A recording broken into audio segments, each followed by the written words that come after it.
tentram, dan damai adalah gambaran suasana di sebuah desa yang terletak di wilayah Kelurahan Serengan, Kecamatan Serengan, Kota Surakarta, Jawa Tengah.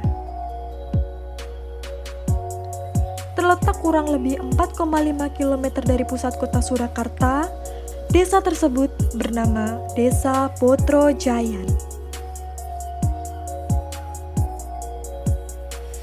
Jika kita berbicara mengenai Desa Potrojayan, tentunya tidak lepas dari kawasan industri sentra Blangkon yang sebagian besar penduduknya berprofesi sebagai pengrajin Blangkon. Hal ini pun yang membuat munculnya sebutan Kampung Blangkon. Desa Potrojayan, atau yang lebih dikenal sebagai sentra pengrajin Blangkon, berawal dari seorang pengrajin Blangkon yang masuk ke Desa Potrojayan. Pengrajin tersebut bernama Mbah Joyo, yang kemudian berbagi ilmunya dalam membuat Blangkon, hingga kini telah muncul banyak pengrajin di Kampung Blangkon.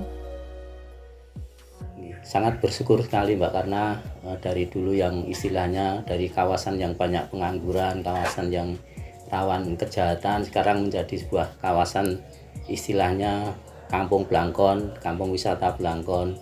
Sangat bersyukur dan bangga karena menjadi sebuah ikon di Kota Surakarta ini.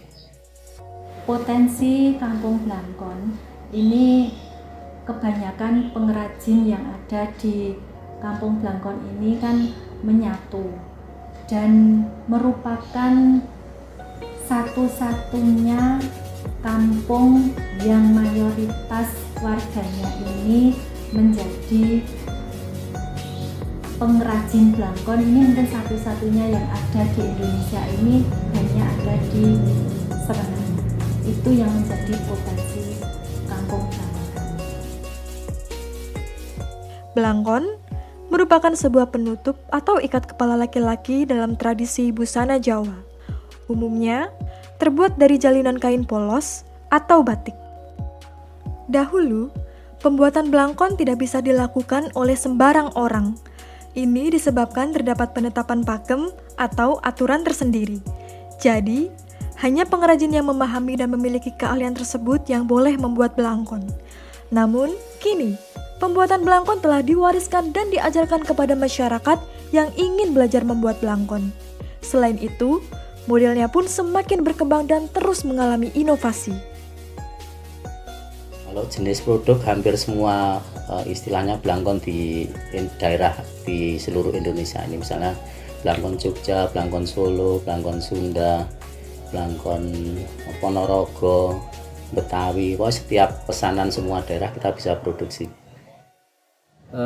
Pertama kita itu membuat dari dasarnya seperti yang namanya klebut, itu yang dicipta itu sekarang. Terus ada yang seperti alatnya seperti gunting, tang, lem, dan jarum, dan sembarang seperti kain-kain yang kita beli di pasar lewer. Makanya pembentukan itu memang sangat rumit, dan kalau kita membuat itu harus ada satu sistem ketekunan, karena kalau tidak ada sistem ketekunan kita nggak mungkin bisa belajar dengan bentuk Blangkon apapun.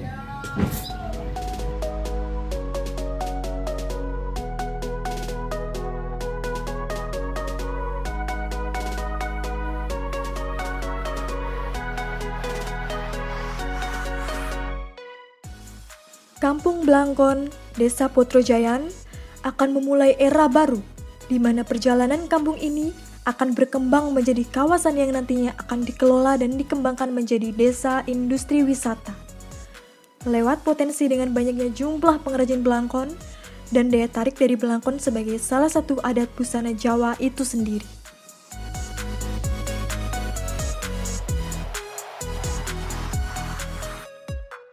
Harapan kami kepada Kampung Blangkon ke depan adalah bisa dan mampu meningkatkan taraf hidup perekonomian masyarakat yang ada di Kampung Blangkon. Itu tujuan kami.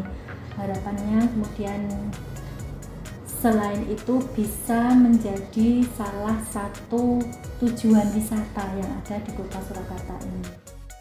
Kalau harapan saya kan seperti yang dicita-citakan warga sini, juga yang telah dicanangkan pemerintah kota, bahwa di sini nanti kedepannya bisa menjadi sebuah kampung wisata Blangkon yang istilah lebih mengangkat lagi perekonomian di daerah ini, Mas.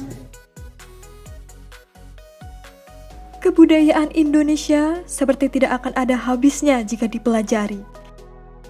Seperti belangkon, yang merupakan salah satu bentuk budaya Jawa yang menarik serta asik untuk dipelajari. Melihat adanya potensi masyarakat yang melekat kuat, diharapkan dapat mengangkat kawasan sentra produksi belangkon ke arah yang jauh lebih baik lagi. Kami dari Kampung Blangkon mengajak generasi muda untuk ikut menjaga dan mewariskan budaya kearifan lokal kita dengan belangkon yang merupakan bagian dari busana tradisi sebagai warisan budaya yang perlu dijaga, dikembangkan, dan dilestarikan. Terima kasih.